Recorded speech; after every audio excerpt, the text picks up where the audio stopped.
Berikut adalah tugas koneksi antar materi modul 1.2 Pendidikan Calon Guru Penggerak Angkatan 11. Salam, saya Syaiful Nur Aziz dari SMP Ali Maksum. Setelah saya menjalani pembelajaran dari modul 1.1 hingga modul 1.2, berikut adalah hal yang menjadi pembelajaran bagi saya. Momen yang paling penting atau menantang atau mencerahkan bagi saya dalam proses pembelajaran modul 1.1 hingga modul 1.2 adalah yang pertama, pada saat ruang kolaborasi. Pada kegiatan ini, saya diberikan kesempatan seluas-luasnya untuk berdiskusi dalam satu kelompok. Ini memberikan kesempatan kepada saya untuk dapat berbagi dan bertukar pikiran dengan sesama teman dalam satu kelompok. Dan kegiatan ini membuat saya semakin mengenal dengan teman sesama satu kelompok. Kedua, elaborasi pemahaman. Kegiatan ini sangat mencerahkan karena pada kegiatan ini saya mendapatkan banyak materi dari instruktur. Bagaimana proses menuntun dalam pendidikan sesuai yang dimaksudkan oleh Ki Hajar Dewantara. Selain itu, tentang nilai-nilai guru penggerak yang ada dalam diri seorang guru penggerak. Kaitan antara modul 1.1 dan 1.2 yang saya pahami adalah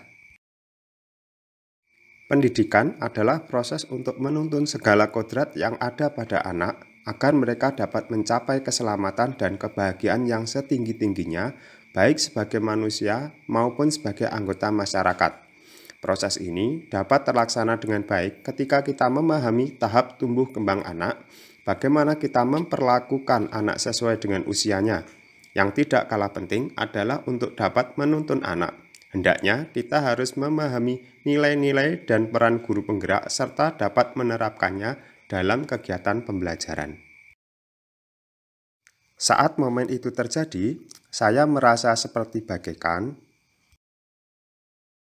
orang yang berjalan di kegelapan tanpa penerangan, akhirnya mendapatkan cahaya untuk mencapai tujuan.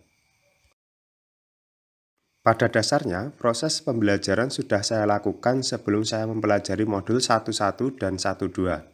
Proses itu berjalan apa adanya sesuai dengan alur yang sudah diterapkan sekolah.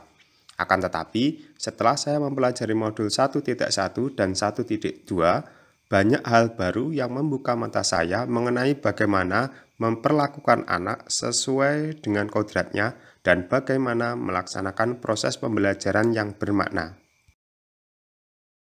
Sebelum momen tersebut terjadi, saya berpikir bahwa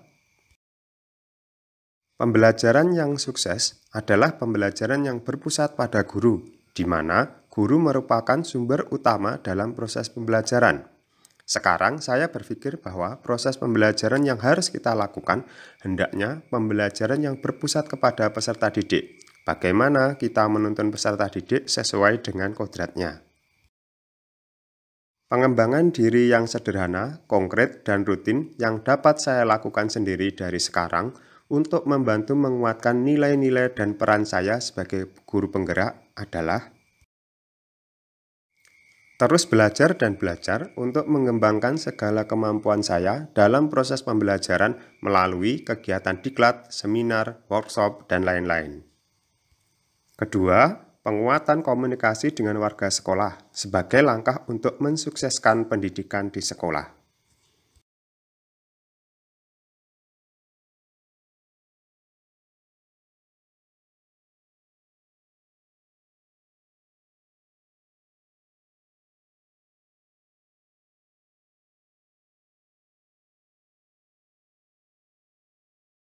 Terima kasih, sampai ketemu di episode selanjutnya.